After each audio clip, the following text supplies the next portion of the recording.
Romains 7, 14 à 18.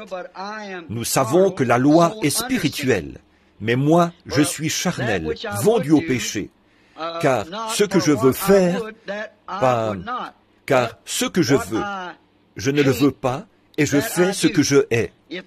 Or, si je fais ce que je ne veux pas, je, par là, je reconnais par là que la loi est bonne. Et maintenant, ce n'est plus moi qui le fais, mais c'est le péché qui habite en moi. Je ne comprends pas ceci. Eh bien, ils ont écrit le passage de l'Écriture. C'est Paul qui parle aux Romains. Or, il a dit, permettez-moi de le présenter un peu plus clairement, pour que vous voyez ce qu'il en est. Il a dit, en moi, il y a deux personnes. L'une qui veut que je fasse le bien, l'autre qui veut que je fasse le mal. Et chaque fois que je commence à faire le bien, alors le mal me fait obstacle. Combien parmi vous qui avez été vus en entretien cet après-midi se trouvaient aux prises avec cette même chose-là? Et ce matin aussi, vous voyez, cette même chose-là. J'en ai parlé ce matin brièvement. Vous êtes un homme extérieur, lequel est contrôlé par 6 sens. Vous êtes un homme intérieur, contrôlé par un seul sens, qui est la foi. Et cette foi est en désaccord avec tous les 6 sens, si les 6 sens ne s'accordent pas avec la foi. Mais l'un est contraire à l'autre. Bon, tant que les 6 sens s'accordent avec la foi, c'est merveilleux. Mais quand les 6 sens ne s'accordent pas avec la foi, alors laissez les 6 sens de côté.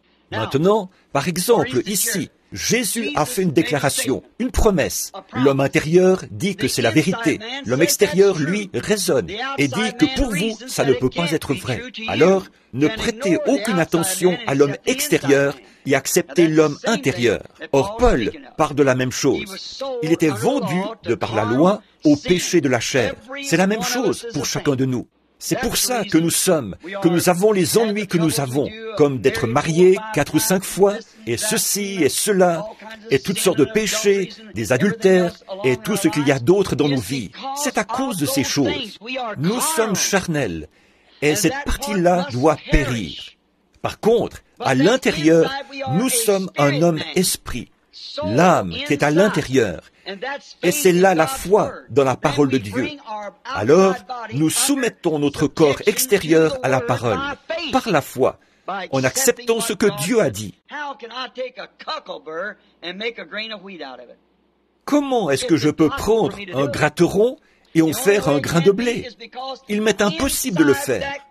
Le seul moyen possible, c'est que l'intérieur de ce gratteron ait été transformé d'un gratteron de blé, d'un gratteron en un germe appelé vie de blé. Alors, enterrez ce gratteron et il produira un grain de blé. C'est vrai, voyez, parce qu'une vie de blé a été mise dans le gratteron, et la vie de ce gratteron a été retirée. Mais la nature du gratteron est toujours piquante, vous voyez, et elle le restera, jusqu'à ce que cette nouvelle vie ait atteint son plein développement, en sortant de la terre, qu'elle ait été ressuscitée. Quand elle sort, alors ce n'est plus un gratteron, mais du blé. Mais pendant qu'il est ici sur terre, et donc qu'il vient de la terre, pendant qu'il est un gratteron, il est toujours piquant. Mais à l'intérieur, il a la nature du blé. Et tant que vous serez dans cette vie, vous allez être piquant et avoir une nature charnelle qui va vous causer des ennuis tant que vous vivrez. Mais à l'intérieur de vous, vous êtes né de nouveau. Et quand vous ressusciterez, vous serez à l'image de Christ. Et tout le péché aura été éliminé de vous. Voyez? Voilà de quoi il s'agit. Permettez-moi de dire ceci. Ça a l'air d'une plaisanterie. En Indien, ce sont de très drôles de gens. Et ce n'est pas qu'ils sont drôles. Nous les trouvons bizarres. Mais à leurs yeux, ils sont très bien. Et si vous apprenez à les connaître, ils sont très bien.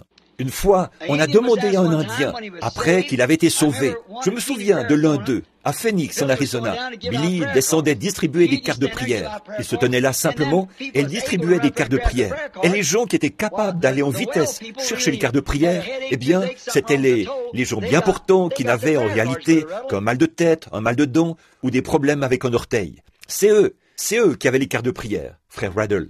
Et à ce moment-là, alors dans la ligne de prière, tout ce que j'avais, c'était quelqu'un qui avait un mal de tête, quelqu'un qui avait des problèmes avec un orteil, quelque chose comme ça. Et il y avait des gens qui étaient assis là, qui se mouraient du cancer et tout, qui n'avaient pas pu venir dans la ligne de prière.